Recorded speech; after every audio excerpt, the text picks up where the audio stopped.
Heyo guys, time for my TNA Destination X review. Destination X took place last night from the Scope in Norfolk, Virginia, and I gotta say this pay-per-view is a tale of two pay-per-views. We'll get there in a sec. Let's just run down it. So the pay-per-view started out with a good opening video segment like TNA always does. They always put on a good video segment. And then after that, the pay-per-view officially started with the Angle Alliance entering the Scope. Kurt was telling everyone that they gotta, get the decision reversed and, stay focused. This is the match of their lives. But all AJ Styles could care about was Karen Angle and yada yada yada. To quote the guys from Seinfeld. That whole thing was stupid. That they were just worrying about. Oh man, we're gonna be alone for 5 minutes. One guy. What? This is a tag match. Get over it. It was the stupidest thing they've ever had to fight over on pay-per-view. Then, match-wise, we got underway with the three-way #1 contenders match for the TNA Tag Team titles. The Rock Rave Infection versus LAX versus the Motor City Machine Guns.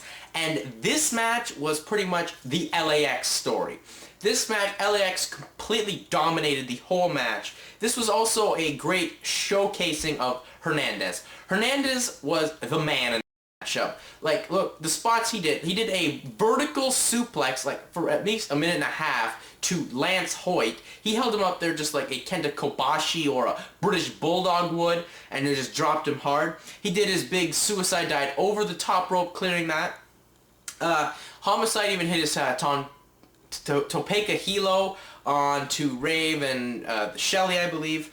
The finish, all these teams did good, and it was exactly how I thought. LAX and Machine Guns put on some good stuff, and Rocker Infection, they did some good stuff in there. They had a nice bit of chemistry. Rave hit a nice tilt-a-whirl Russian leg sweep. That was nice. But the finish came when, after the Topeka Hilo by Homicide, and then Hernandez, he hit the border toss on Rave to get the win.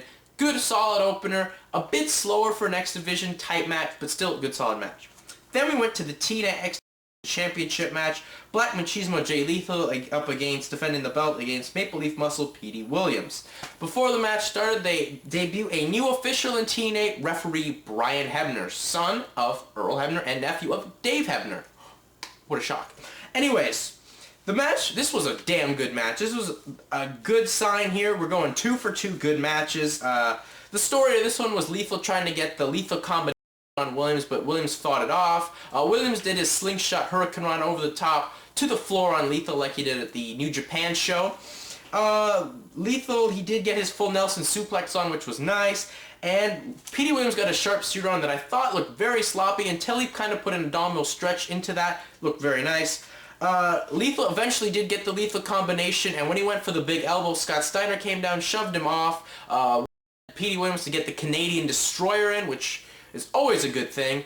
He got a near fall there after SoCal Val pulled referee Hebner out just to get revenge.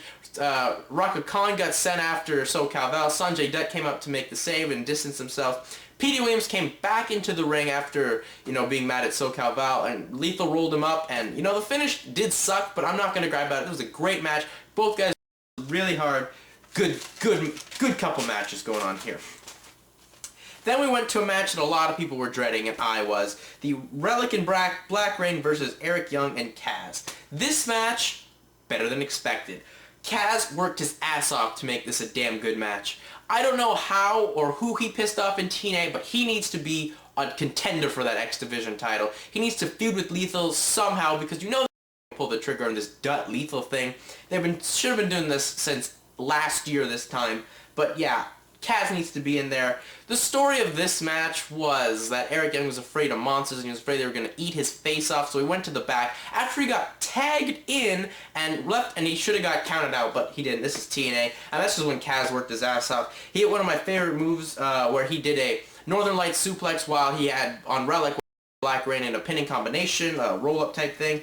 And then Young came out with the new music, and he is officially the Charlie Haas of TNA, or the Blue Blazer of TNA, or the Hurricane, etc., etc. And he came in and did a double Death Valley driver to both Rellik and Rain. Better than expected, but the new gimmick, I don't know. The only person I think can pull it off is Eric Young. But it's not looking good. They didn't sell it that well in the pay-per-view. Then we went to of the night, the TNA Knockout Championship match. Awesome Kong defending against Gail Kim and ODB in the triple threat. This title is the most important title in the company, which is very sad when the women's title is more important than the world heavyweight title in this company. This match was damn good. This is better than the match that Kim and Kong put on at Final Resolution or on Impact. Damn good. The ODB adding did help. I mean, this one working together where, I mean, ODB draped Kong across the top rope and Gail Kim did the guillotine leg drop, and I was a little worried there because I thought the top was going to fall off for a second, but thank God it didn't. Kim did a crossbody plancha from the apron to the floor. Kong caught her, and then ODB with a big charge to knock them down. As I said, they were working together. Gail Kim drank out of the flask. They didn't need to add comedy to this match. That was sucked.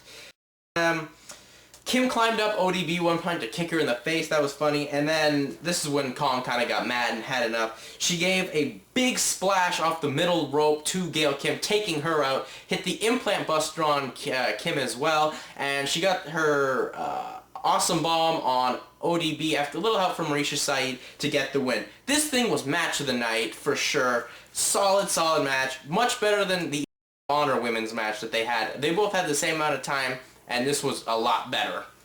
And then the pay-per-view hit the plateau. This pay-per-view right now can be summed up as this. When you're having sex with your wife, girlfriend, or mistress, and everything's going good, you know, you're rocking and rolling, it's feeling all nice in the genitalia region, and then it happens. You come too soon. You're embarrassed, she's embarrassed, you want to hide your head, you're disgusted. That's what I felt like from this point on in the pay-per-view. Because now we're going to the Fish Market Street Fight. This was so dumb. First of all, Team 3 had to get weighted, and there's no change in their body shape at all. So this makes no sense. They both weigh in and make it. And then we have the dumbest thing ever, the dumbest spot I think I have seen since Carlito ran through the wall, where Curryman got a ho-ho with a fishing rod, whipped it over the top. Bubba Ray just grabbed that thing like there was no tomorrow, and he's biting the thing on the fishing rod. This is something out of Looney frickin' Tunes. We don't need to see cartoon stuff in wrestling. The match was, I mean, it got good near the end.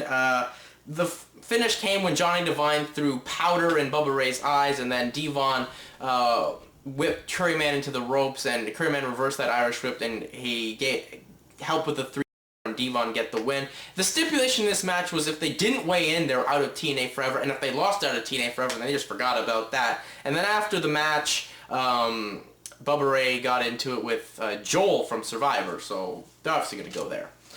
Then we went to the Stand By Your Man strap match. The match that was terrible. This feud has been built up so well with promos and vignettes. And then the match comes, wow, this was fire. This is what happened. Booker T spin kick, Roode DDT. What else happened in this one? Miss Brooks sees that Miss Peyton Banks has handcuffs. She gets the handcuffs, throws them into Booker T. Roode low blows Booker T, gets the handcuffs, hits him in the head, and gets the win. Miss Brooks gets Tracie Brooks took in forever to get whipped. Then after the whipping, Roode becomes Tully Blanchard, starts whipping her. Then Sharmell out of nowhere comes and whips the shit out of everybody. Why wasn't she just there? Why didn't you have her come back for the program here? It would have made a lot more sense if you maybe debuted her the week before on the Impact taping. It would have made so much sense. You could have her in the match, because that's what the feud is about. Roode hitting her in the jaw. But no, this is TNA. They fucking fucked up there. Then we go to Elevation X. This match sucked. This was a dud. This was absolutely terrible. This is what happened. Let me run this whole match down for you so you don't have to order the replay. Storm gets up there, brings beer. Rhino comes up, he climbs up, Storm goes down, Rhino goes down. They have a street fight with tables, which, what the hell is this? This is a scaffold match. Rhino chases Ms.Jackie more up. Storm comes up. Storm hides under X thing. Rhino rips platform off. They battle the platform thing. Storm falls off. This was terrible. This is the worst scaffold match in the history of pro wrestling. We never need to see Elevation X again. Hide it, bury it, it's over, no more. Just like the Chamber of Blood match, never again. And I don't know where these guys' careers are going, because that was absolutely shitty and terrible. Never again do we need to see that. Then we go to the main event, the 6-man tag war, Unlikley Alliance, Samoa Joe, Christian Cage, Kevin Nash versus Angle Alliance, Kurt Angle, AJ Styles, and Tomko. Tomko and AJ Styles started out for the team because of this stupid 5 minutes thing. The guys worked hard. Cage hit a nice spear on AJ Styles. And then when the 5 minutes was up, Joe comes to block the entranceway for Kurt Angle. And you'd think that TNA, since they booked this, you'd have Kurt Angle come through the crowd and give his team the advantage. No. No. They won't do that. No. They were like, dude, let's just bring him out.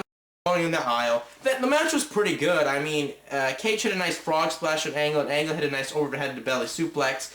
The finish came when Joe got the coquina clutch on Tomko, which doesn't really make sense. It's the whole time you built to lockdown, and shouldn't that have been Angle? That would have added maybe an extra more buy rate to see that match.